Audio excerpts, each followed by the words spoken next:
तो नमस्कार, स्वागत है आप सभी का एक और नए रिएक्शन वीडियो में। दोस्तों, आज की जो वीडियो होने वाली बहुत ही इम्पॉर्टेंट होने वाली है, बहुत ही जानकारी वर्धक होने वाली है, क्योंकि आज की वीडियो में हम बात करेंगे अपने महाकुंभ के बारे में। महाकुंभ के बारे में जहां पर लोग सिर्फ रील बनाने के लिए जा रहे हैं। ज़्यादातर बड़े बड़े जो चैनल हैं वो भी सिर्फ अपनी टीआरपी बढ़ाने के लिए वहाँ पर जा रहे हैं, लेकिन जो सही चीज़ें हैं वो कोई नहीं बता रहा। लेकिन इस वीडियो में हम सही चीज़ें जानेंगे कि वहाँ पर हमें क्यों जाना चाहिए, क्यों नहीं जाना चाहिए, और वहाँ पर क्या नहीं करना चाहिए, क्या नहीं करना चाहिए।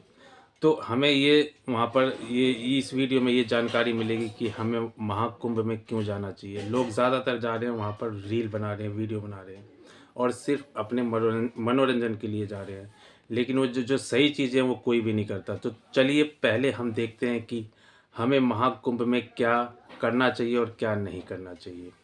तो वीडियो बहुत ही इम्पॉर्टेंट है, बहुत ही ज्ञानवर्धक है। प्लीज़ वीडियो को पूरा देखें और अपने भाई को फॉलो ज़रूर करें, यानी सब्सक्राइब ज़रूर करें। वीडियो को एक लाइक ज़रूर कर दें। चलिए मिलते हैं हम वीडियो के बाद। चलिए वीडियो शुरू करते हैं। 1 2 3 स्टार्ट। दोस्तों, इस वक्त भारत में दो इवेंट्स की हर तरफ चर्चा है। एक तरफ प्रयागराज में 144 साल बाद लगने वाला महाकुंभ आयोजित हो रहा है, जिसमें सिर्फ 8 दिनों में 10 करोड़ लोग आ चुके हैं। अमेरिका से लेकर रशिया, जापान और पूरे यूरोप का मीडिया उसे कवर कर रहा है। जहां स्टीव जॉब्स की बीवी से लेकर भारत के सबसे रईस इंसानों में से एक गौतम अडानी तक आस्था की डुबकी लगा चुके हैं। जहां आए लाखों विदेशी श्रद्धालु कुंभ की वाइब्रेशन देखकर, उसका स्केल देखकर पगला गए हैं। वहीं दूसरी तरफ हमारे ही भारत देश में इन दिनों कोल्ड प्ले के कॉन्सर्ट्स भी हो रहे हैं। अब आप भी सोचेंगे कि रौनक भाई, महाकुंभ और कोल्ड प्ले कॉन्सर्ट का आपस में क्या लेना देना। दोस्तों, मैं ये कंपैरिजन क्यों कर रहा हूं, मैं इस पर भी आऊंगा। लेकिन ये भी फैक्ट है कि देश का एक बड़ा सेक्शन कोल्ड प्ले के इन कॉन्सर्ट्स के लिए बावला हुआ पड़ा है। मुझे याद है सितंबर में पहली बार जब इस कॉन्सर्ट के लिए ऑनलाइन बुकिंग शुरू हुई तो इतने लोग बुकिंग करने आए कि साइट ही क्रैश हो गई। पूरे सोशल मीडिया पर ऐसी पिक्चर्स वायरल हुई जहां एक बंदा 5-5 मोबाइल और 3-3 लैपटॉप लेकर टिकट बुक करने की कोशिश कर रहा था। लोगों के इसी क्रेज के चलते कोल्ड प्ले की 3,500 की टिकटें भी 1-1 लाख रुपए तक ब्लैक में बिकी है। मुंबई के डीवाई पाटिल स्टेडियम में जहां ये कॉन्सर्ट था, उसके आसपास कुछ बड़े होटलों ने 3 दिन का 5-5 लाख रुपए का किराया लिया है। कुछ होटलों के रेट 1,000% तक बढ़ गए।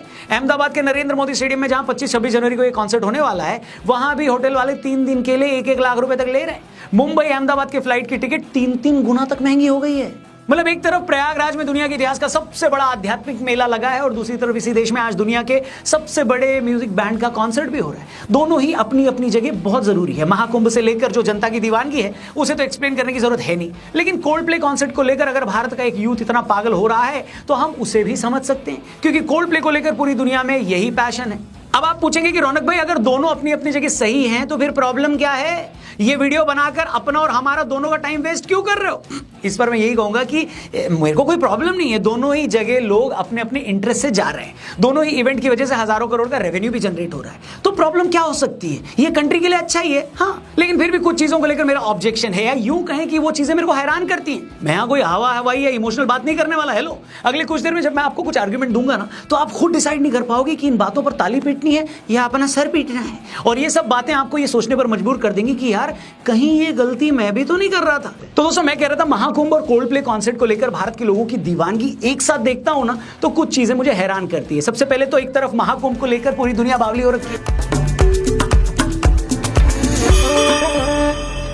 स्टीव जॉब्स की वाइफ से लेकर जापान की साध्वी और रूस के 7 फीट लंबे चौड़े साधु से लेकर जर्मनी और इटली से आए भक्तों तक हर कोई दुनिया के इतिहास के सबसे बड़ी गैदरिंग, सबसे बड़े इवेंट का हिस्सा बनना चाहता है। विदेशी भक्त योगी जी से मिलकर उनको भजन सुना रहे हैं। ग्रुप बनाकर विदेशी भक्त आरतियां गा रहे हैं। गंगा जी के किनारे ये लोग महीने भर का कल्पवास कर रहे हैं। और हमारे यहाँ के फैशनेबल यूथ को इसकी हवा तक नहीं है। कल्पवास करना या कल्पवास करने की सोचना तो दूर, उन बेचारों को यह तक नहीं पता कि कल्प का मतलब क्या होता है। इंस्टा पर कोल्ड प्ले की सेल्फी पोस्ट करके खुद को कूल दिखाते कितने लोगों को यह पता होगा कि ब्रह्मा जी के दिन को कल्प कहा जाता है। और स्टीव जॉब्स की पत्नी जो भारत में कल्पवास करने आई थी, वो क्यों आई थी? आपने कोल्ड प्ले की प्लेलिस्ट तो रटी हुई है, ये अच्छी बात है, मगर अपने ही सनातन धर्म का अगर इतना बड़ा इवेंट हो रहा है तो कम से कम उसका ABCD तो समझना चाहिए, ताकि कल कोई फॉरेनर ही अगर आपको पूछ ले तो आपको शर्मिंदा ना होना पड़े। बताओ भाई। तो कल्प को आप ऐसे समझ लें कि जैसे हम इंसानों का टाइम कैलकुलेट करने का तरीका है, उसी तरह देवताओं की भी अपनी काल गणना होती है। और जैसे देवताओं की काल गणना होती है, उसी तरह ब्रह्मा विष्णु महेश की भी काल गणना गणना होती है। जब हम इंसानों के 360 दिन होते हैं तो देवताओं का एक दिन होता है। जब देवताओं के 360 दिन होते हैं तो ब्रह्मा जी का एक क्षण होता है। और सुनिए, जब हम मनुष्यों के 4,32,000 साल होते हैं तो उसे कलयुग कहा जाता है। कलयुग का दोगुना समय द्वापर का होता है, द्वापर का दोगुना टाइम त्रेता युग का होता है, और त्रेता युग का दोगुना समय सतयुग का कहा जाता है। और जब ये चारों युग 1000 बार बीत जाते हैं तो ब्रह्मा जी का एक दिन होता है और उसे ही कल्प कहा जाता है। अब हमारे पुराणों में मान्यता है कि कोई इंसान अगर कुंभ के समय पौष की पूर्णिमा से माघ की पूर्णिमा तक अगर 1 महीने का कल्पवास करे तो इस 1 महीने में उसे इतना पुण्य मिलता है जो ब्रह्मा जी के एक कल्प के बराबर होता है। मतलब लाखों सालों की तपस्या का फल वो सिर्फ 1 महीने में पा सकता है। मैं फिर से क्लियर कर दूं दोस्तों, बात यहाँ किसी को ऊंचा या नीचा दिखाने की बिल्कुल नहीं है। अगर किसी एक पवित्र काम के लिए दुनिया भर से लोग ट्रैवल करके भारत आ रहे हैं, सुबह शाम टीवी पर आप वो सुन रहे हैं, तो कम से कम ये तो पता लगा लीजिए कि ये शब्द है क्या। मुझे ऐसा लगता है कि स्पिरिचुअलिटी और मानसिक शांति को लेकर हम लोगों के पास खजाना छिपा है। ऐसा ट्रेजर है जिसे देखने के लिए दुनिया भर से लोग यहां आते हैं, तप करते हैं ताकि वो भी अपने कर्म में सुधार कर सकें। और एक हम लोग हैं जो उस खजाने के ऊपर बैठे हैं और हमें पता ही नहीं कि हमारे पास है क्या। मतलब कोल्ड प्ले के कॉन्सर्ट में जाकर अगर इंस्टा पर रील डालने से आपको अपने सर्कल में वैलिडेशन मिलता है, आप बड़े कूल बनते हैं, तो आप क्या करते हो, एक टिकट के लिए, होटल बुकिंग के लिए 10-10 लाख रुपए तक खर्च कर सकते हो। लेकिन जिस महाकुंभ में स्नान करने से आपकी जिंदगी के पाप धुलते हैं उसके बारे में जानना तक आपको गवारा नहीं है। ये क्या है? मुझे देखकर हैरानी होती है दोस्तों कि इंस्टाग्रामर्स और यूट्यूबर्स ने तो महाकुंभ में रायता फैला ही रखा है। मेन स्ट्रीम मीडिया के सेक्शन ने भी महाकुंभ को एक एंटरटेनमेंट इवेंट बनाकर रखा है। मतलब यहाँ ये सामान बेचने वाली कितनी सुंदर दिख रही है, वहां वो अजीबोगरीब इंसान क्या हरकतें कर रहा है। मतलब कुंभ में इन लोगों को उसी चीज से मतलब है जहां तमाशा है। लेकिन महाकुंभ में आकर लोगों को किस भाव से आना चाहिए, कैसे डुबकी लगानी है, उसकी एक विधि है, इस बारे में कोई बात ही नहीं कर रहा है। और बात क्या करेंगे, बेचारे खुद भी इस बारे में शायद नहीं जानते। और ये बात मैं पूरी विनम्रता से कह रहा हूं, बिल्कुल कम ही लोग जानते हैं कि कुंभ में जाने से 3 दिन पहले से आपको ब्रह्मचर्य का पालन करना होता है, सात्विक भोजन करना होता है, स्नान करते वक्त आपको नाभि तक उतरना होता है, फिर अपने दाहिने हाथ में पानी लेना होता है और उसके बाद सूर्यदेव की तरफ मुख करके आचमन करना होता है। स्नान करने के दौरान आपको अपने बदन को रगड़ना नहीं होता। आप डुबकी लेने से पहले अपने शरीर को बालू से रगड़ सकते हैं। और आपको अगर डुबकी भी लेनी है तो आप अपनी श्रद्धा के हिसाब से 3, 5, 7 या 12 बार डुबकी ले सकते हैं। और डुबकी लगाने से पहले जो भी आपका संकल्प है वो संकल्प भी जरूर ले। स्नान के बाद फूलों या नारियल को गंगा में प्रवाहित नहीं करना होता, बल्कि उसे घाट के किनारे पर रखना होता है। स्नान के बाद आपको साफ कपड़े पहनने होते हैं। और एक बात और, स्नान के बाद आपको दान जरूर करना होता है। अगर आप किसी धर्मशाला में रुके हैं तो वहां दान कर दें, किसी पंडाल में खा रहे हैं तो वहां अपने सामर्थ्य के हिसाब से दक्षिणा दे दें। हो सकता है इनमें से कुछ बातें आपको पता हो, लेकिन ये सारी बातें इतनी डिटेल में यहां इसलिए बता रहा हूं कि जब आप महाकुंभ में स्नान के लिए, डुबकी के लिए गए हो तो उस स्नान को पूरी विधि और आस्था के भाव से करो ब्रो।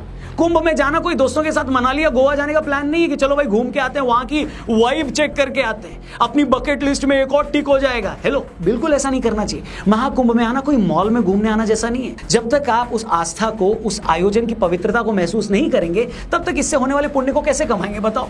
पुण्य कमाने से भी ज्यादा जरूरी है उस आयोजना की डिग्निटी, उसकी गरिमा बनाकर रखें, उसे टूरिस्ट स्पॉट न बनाए भैया। हिंदू धर्म से जुड़ी हर चीज इतनी साइंटिफिक है, आप इस बात का अंदाजा इसी से लगा सकते हैं कि कुंभ या महाकुंभ का आयोजन तब होता है जब अलग अलग ग्रह विशेष स्थितियों में होते हैं। आज के साइंटिस्ट इस बात से हैरान है कि आज तो हमारे पास अलग अलग ग्रहों की एग्जैक्ट मूवमेंट और लोकेशन पता लगाने के लिए बड़े बड़े टेलीस्कोप या सैटेलाइट्स हैं, लेकिन कुंभ का आयोजन तो हजारों सालों से हो रहा है। उस वक्त भारत के ऋषि मुनि या भारत का ज्योतिष शास्त्र इतना एडवांस कैसे था कि वो ग्रहों की पिन पॉइंट पोजीशन पता लगा लेता था। मुझे हैरानी है कि आज पूरी दुनिया इस पर चर्चा कर रही है, मगर हमारी यंग जनरेशन के एक बड़े सेक्शन को इससे फर्क ही नहीं पड़ता। आपको पता है स्टीव जॉब्स भारतीय योग गुरु परमहंस योगानंद जी के बड़े प्रशंसक थे। वो उनके इतने बड़े प्रशंसक थे कि जब उनकी इच्छा थी स्टीव जॉब्स की कि उनके अंतिम संस्कार में शामिल होने वाले सभी मेहमानों को योगी परमहंस योगानंद जी की मशहूर किताब ऑटोबायोग्राफी ऑफ योगी की कॉपी दी जाए। आपको जानकर हैरानी होगी कि उनके अंतिम संस्कार में जब ऑटोबायोग्राफी ऑफ योगी बांटी गई तो भारत में इसकी सेल कई गुना बढ़ गई। इसके कई एडिशन हाथों हाथ बिक गए और आज भी ये बुक हजारों कॉपियां एक साल में बेच रही है। मतलब परमहंस जी वही थे, उनका योग भी वही था, उनका जीवन भी वही था। लेकिन हम भारतीयों को जब ये पता लगा कि अच्छा स्टीव जॉब्स भी उनके फैन थे, तब जाकर हमारे यहाँ बहुत सारे लोगों ने उनकी सुध ली। नीम करोली वाले बाबा जी की महिमा के तो सभी प्रशंसक हैं, हम सब उनके भक्त हैं। बहुत सारे भक्त पहले भी थे, मगर भारत में एक बड़े सेक्शन ने तब उनके आश्रम में जाना शुरू किया जब उन्हें पता लगा कि अच्छा स्टीव जॉब्स और मार्क जकरबर्ग भी उनके आश्रम में गए, अच्छा विराट कोहली भी गए थे। मैं ये नहीं बोल रहा हूं कि ज्यादातर भारतीय ऐसे, मगर फिर भी यंग लोगों में एक बड़ा सेक्शन ऐसा है जिसे अपनी चीजें तब तक इज्जत देने के लायक नहीं लगती जब तक उन्हें यह ना पता लग जाए कि बाहर का कोई बड़ा आदमी भी इस भारतीय गुरु या इस भारतीय चीज का फैन है। मतलब अभी भी वेस्ट का वैलिडेशन चाहिए चचा आपको। हेलो, और यही मेरा आज की वीडियो बनाने का मेन पॉइंट था। ठीक है भाई, तुम्हें 5 लाख रुपए लगाकर कोल्डप्ले का कॉन्सर्ट देखना है, देखो। 2-2 लाख 10-10 लाख की टिकट लेनी है, प्लीज लो। इंस्टा पर रील बनाकर कूल बनना है, अपने सर्कल में नंबर और पॉइंट्स कमाने हैं, कमाओ, लेकिन भगवान के लिए थोड़ा टाइम निकालकर उस महाकुंभ को भी समझ लो जिसे देखने पूरी दुनिया भारत आई हुई है।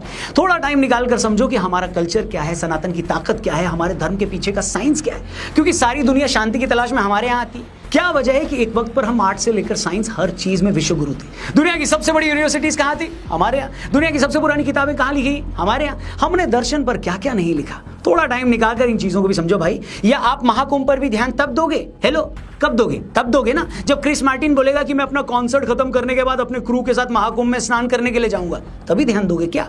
मैं फिर से अंडरलाइन कर दूं, मेरी उन लोगों से कोई प्रॉब्लम नहीं है जो कोल्डप्ले या किसी भी बाहर की म्यूजिकल बैंड के फैन है। ये आपकी चॉइस है, I am fine with it, मेरे को कोई इशू नहीं है। लेकिन मेरी थोड़ी सी तकलीफ या यूं कहें कि दुख इस बात का है, हैरानी इस बात की है कि एक बाहर के ग्रुप के लिए इतनी दीवानगी, और आपके जिस महाकुंभ की दुनिया दीवानी है उसकी आपको खबर भी नहीं है, उसका आपको ABCD भी नहीं पता। ये अच्छी बात नहीं है। बस इतनी सी बात है और कुछ नहीं। बाकी आप लोग बताइए इस मुद्दे पर आपकी क्या ओपिनियन है, कमेंट करके जरूर बताइएगा। आप इसे कैसे देखते हैं, मैं कमेंट रीड करना चाहता हूं। मैं चाहता हूं इस वीडियो को आपने कैसे लिया है। वीडियो सही लगे तो इसे अपने दोस्तों से जरूर शेयर करिएगा और उनको भी बताइएगा महाकुंभ के बारे में और कुंभ में क्या क्या हो रहा है उसके बारे में।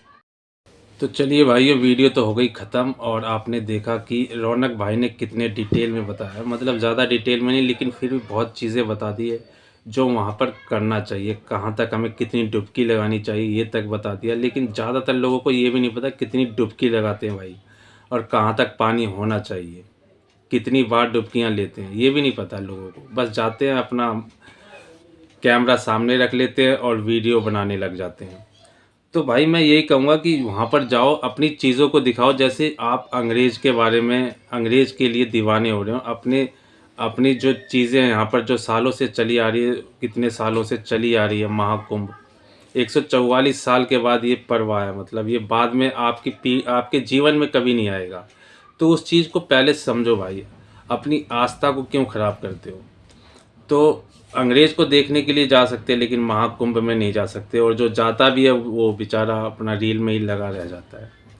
तो सिर्फ मनोरंजन मात्र के लिए नहीं, सिर्फ अपने देश के जो गौरव है, जिसका लोग दूर दूर से देखने के लिए आ रहे हैं भाई, विदेशों से आ रहे हैं देखने के लिए, वहाँ पर नहा रहे हैं, अपना स्नान कर रहे हैं, और वो भारत को समझना चाहते हैं। लेकिन यहाँ की जो पीढ़ी है ना, वो भारत को नहीं समझी अभी तक, और समझना भी नहीं चाहती है। A to Z क्या A भी नहीं पता है अपने भारत के इतिहास के बारे में।